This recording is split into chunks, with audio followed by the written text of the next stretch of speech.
First முருங்கைக்கீரை சாம்பாருக்கு நம்ம இந்த கிண்ணத்தில் குக்கரில் ஒரு வெங்காயம், ஒரு தக்காளி, ஒரு டம்ளர் இது துவரம்பருப்பு இது மூணுத்தையும் போட்டு வேக வச்சு மசித்து வச்சுக்கிட்டோம்.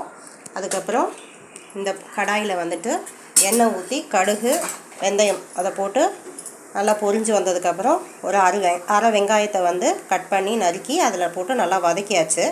வதக்கினதுக்கப்புறம் வேக வச்ச பருப்பு, வெங்காயம், தக்காளி அது மூணுத்தையும் அது வதங்கினதுக்கப்புறம் எடுத்து கொட்டியாச்சு.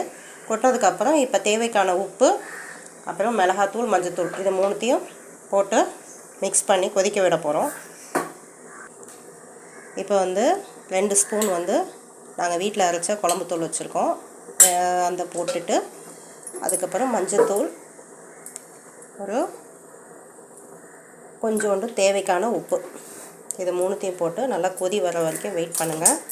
அதுக்கப்புறம்